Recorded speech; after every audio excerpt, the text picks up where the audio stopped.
जो ये कह रहे हैं, बल्कि वो क्लिप पूरा हमें चलाना चाहिए था, वो ये कह रहे जो डबल विकेट के दोनों जानिब खेलने का, कि एक तरफ आप 26वीं आईनी तरमीम को वोट दे रहे हैं और दूसरी जानिब जो है आप अपोजिशन में बैठे हुए हैं, तो आप हुकूमत का साथ भी दे देते हैं जहां पे साथ देना होता है। मेरी बात सुनिए जी, डबल विकेट मौलाना साहब किस तरह खेल रहे हैं? मौलाना साहब ने वो कुछ किया जो मेरे ख्याल में आज की सियासत में जो पार्लियामेंट इशारों पे खेल रही है, जो लोग हुकूमत में हैं या जो पार्टियां हुकूमत को सपोर्ट कर रही है, दावा ये है कि हम हुकूमत में नहीं है लेकिन हुकूमत को सपोर्ट कर रहे हैं, ये कानून साजी किसके कहने पर कर रहे हैं? जब 26वीं आईनी तरमीम आई, आपने मौलाना साहब को भी सुना होगा, 56 क्लासेस थे या नहीं थे? 56 थे। 56 में से मौलाना साहब ने ला के महदूद किया 22 तक, 5 अपने उसमें, जिस पर पीटीआई भी मान गई थी। मैं भी आ रहा हूँ इसी पर। लास्ट में फाइनल प्रेस कॉन्फ्रेंस में मौलाना साहब के साथ कौन कौन खड़े हैं, जरा वो क्लिप दिखाए। इत्तेफाक करते हैं, एक दो मजलिसों में तो मैं खुद हाजिर रहा जी। हाँ मौलाना साहब ये बात बिल्कुल आपकी सही है, ये दुरुस्त है, हम भी यही चाहते हैं। मौलाना साहब हम भी यही चाहते हैं।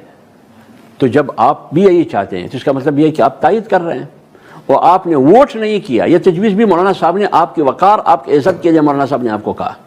तो जब आप आखिर तक मेरे साथ पिच पर है और खेल रहे हैं, एन मौके पर आप कहते हैं कि 26वीं तरमीम में मौलाना साहब ने क्या किया। और जहाँ तक बलूचिस्तान की आपने बात की, मैंस एंड मिनस बिल के बारे में मौलाना साहब ने उसका नोटिस लिया है। मौलाना साहब ने कहा कि जिसने हमारे पार्टी के MPs ने वोट दिया है, क्यों दिया है, वो उनसे जवाब तलब करेंगे।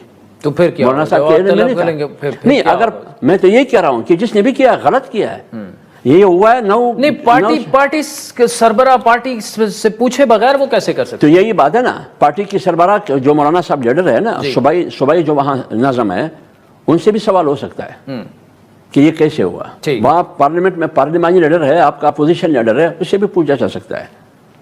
तो ये तो मौलाना साहब के इल्म में लाना चाहिए था। और किसने लाना चाहिए था? इसी पार्लियामेंटेरियन ने, जो हमारे पार्टी के अपोजिशन लीडर है या वहाँ पार्टी है। तो अभी तक जब मौलाना के इल्म में नहीं है, जैसे मिनल्स बिल पास हुआ, सोशल मीडिया पे एक तूफान आया, तो मौलाना साहब को इल्म में हुआ। जैसे ही मौलाना साहब को इल्म में आया, उन्होंने फौरन नोटिस ले लिया। अच्छा, ये जो 20 को आपका इजलास हो रहा है, क्या इसमें यह फैसला हो सकता है कि पीटीआई के साथ इत्तेहाद करना है, या आपको आपकी छठी क्या कह रही है, मुश्किल लग रहा है आपको मामला? या नहीं, मेरे ख्याल में मैं 19 और 20 दोनों को मैं भी उस इजलास में इंशाल्लाह कोशिश करूँगा, मैं भी जाऊँगा। उसमें ये ज़ेर बस ये बातें आएगी, क्योंकि मौलाना साहब के साथ जितने भी राबते हुए, तो इसीलिए इजलास रखा है कि वो सूरत हाल इजलास के सामने रखेंगे। फिर इजलास फैसला करेगी, कसरत राय से फैसला होगी, इत्तेफाक से फैसला होगा।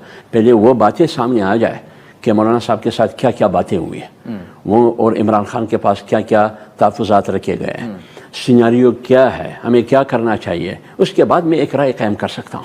जब उनकी मौक़िफ़ और बातें सामने ना आ जाए, मैं यहाँ बात नहीं कर सकता।